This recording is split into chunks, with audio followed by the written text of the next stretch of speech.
That's a lot of horse shit. By the way, you can get the DVD of the Pitchers thing and Ed's production. And if you call now, it's $19.95. We're throwing this at a Ginsu Knives. But wait, there's more. Call in the next 3 minutes, you can get the Chef's Masterpiece series. Carol, you took the gloves off by your list, which is very good. And I'm happy to be here this morning because I had one of those great bowel movements this morning at 6:45. The only problem was I woke up at 8. Yeah, just to be that way when I was a few years old. You're not wearing boxers, sir? Well, it depends on what you mean.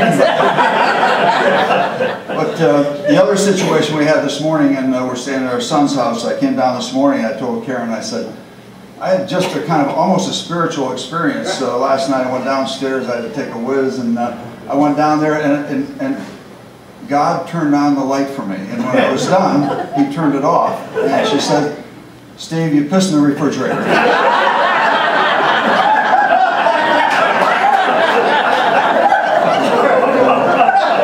It's been an interesting trip. But it's been rather lengthy, so as Elizabeth Taylor said to each of their 8 husbands, don't worry, I won't keep you long. But I did have these things that I was thinking about when we came over here.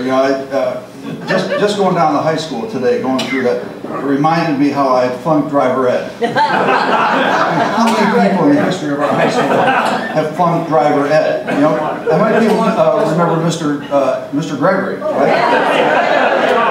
Well, he was up there in the front seat instructing. I was in the back seat with Karen.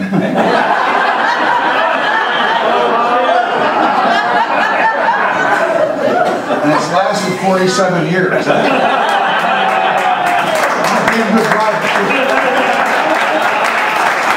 Except for those nights down by Mudge Pond, where I couldn't seem to get the car started. But that's a whole different story. Went by the old algebra, what was that, 109, Mr. Justice room? Yeah, I flunked that my senior year.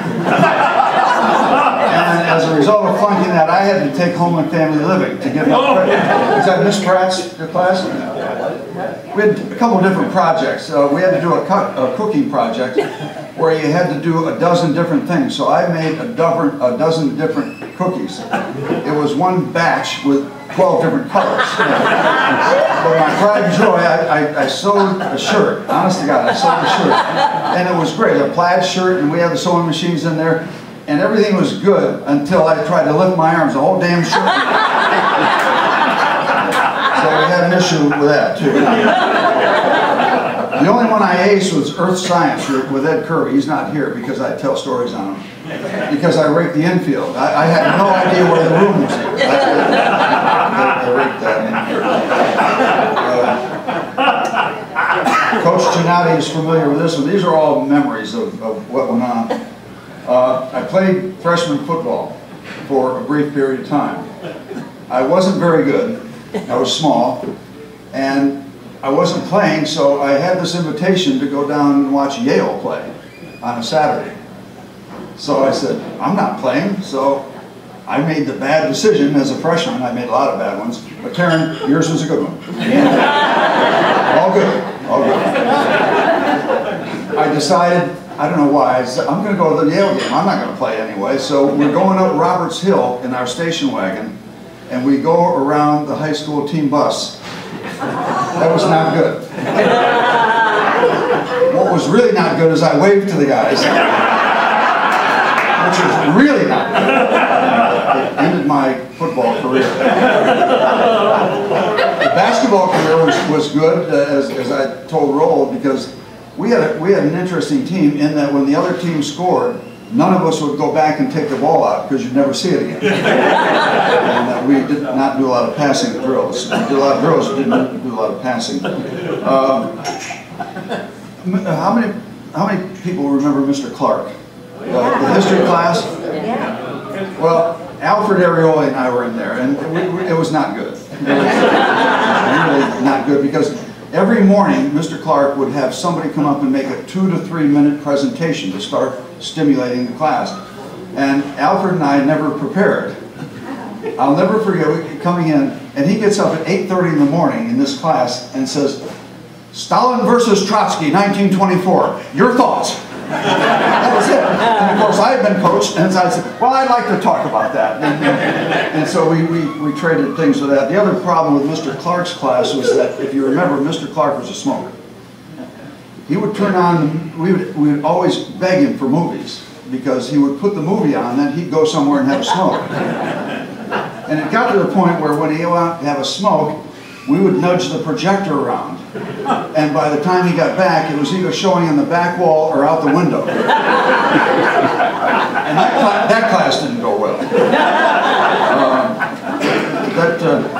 And of course, Dr. Stoddard, our true leader, I lived on Warren Turnpike right after you came down through the underpass and headed down the road. And my senior year, I don't know what got into him, but he would stop and give me a ride for the rest of the way into high school.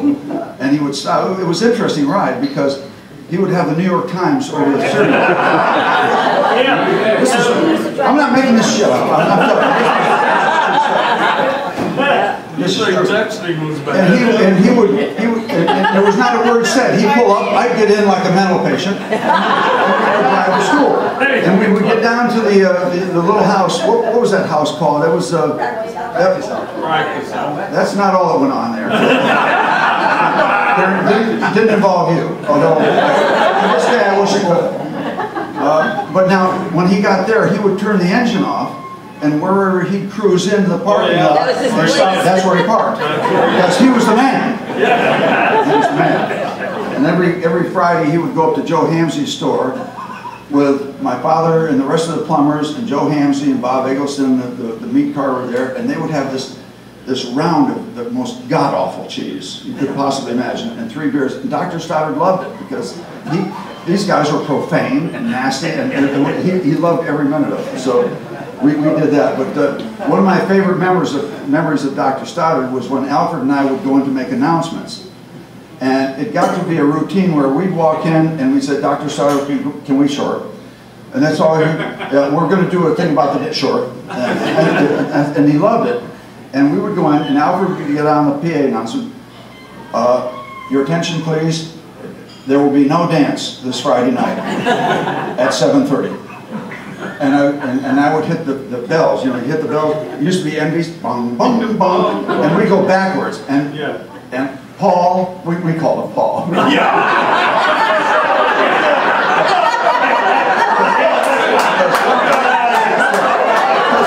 were tight. You were buds. Al and I came in. He said, "My man, how you doing?"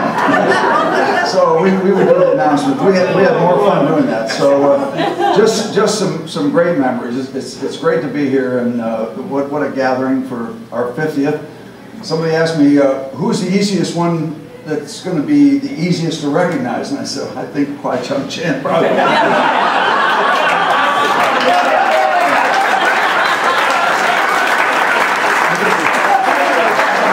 Just a wild guess.